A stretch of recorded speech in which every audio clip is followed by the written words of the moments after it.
Mas mabilis pala kaysa sa unang aligasyon ng Makabayan Block na ginastos ng Office of the Vice President ang 125 million pesos na confidential fund noong 2022 sa loob ng 19 na araw. Mismo si Congresswoman Stella Kimbo ang nagbulgar sa plenaryo ng Kongreso na ayon sa report ng Commission on Audit, umabot lang pala ang paggastos ito ng 11 araw. Ang totoo po ay nagulat din po ako nung mabasa ko ang mga balita na tila nagastos po sa loob ng 19 days, pero hindi po ito nagastos sa loob ng 19 days kung hindi 11 days po.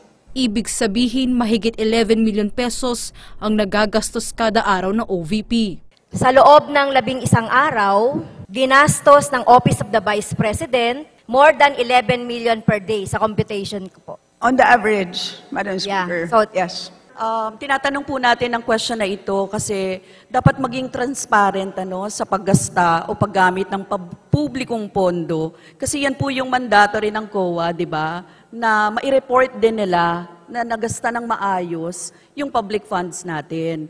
Una na rin kinwestiyon ng mga kritiko ang 125 million pesos na confidential fund noong 2022 dahil wala naman ito sa naisabatas na budget sa opisina noon ni Vice President Leni Robredo.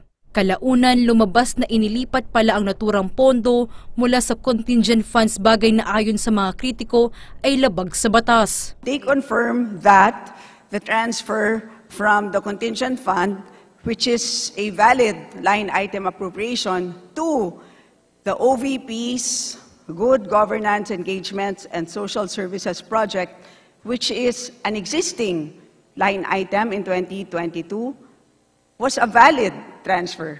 Samantala, kini-question rin ng Kongreso kung bakit delay ang report at hindi naliliquidate ng COA buwan-buwan ang fiscal report ng bawat ahensya. Pero bakit hindi po ito nagawa ng COA? Hindi ba dapat talaga nagsasubmit na yan at the end of the fiscal year ng 2022?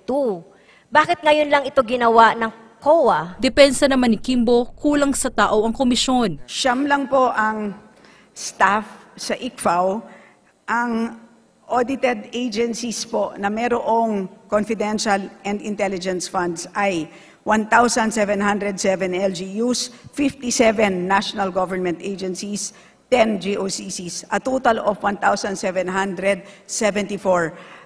submitting quarterly reports at the minimum and a maximum of 12 monthly reports. Maximum of 21,288 reports. So tinatambakan po sila ng sealed envelopes. Yan po ang katotohanan. Dahil sa issue, humiling ng ilang mambabatas ng Special Oversight Committee para busisiin ang confidential funds. Habang tiniyak naman ni Kimbo na tatapusin ng COA ang pagliliquidate sa 125 million confidential fund ng OVP sa darating na November 15, 2023. Giselle Simon, Newslight.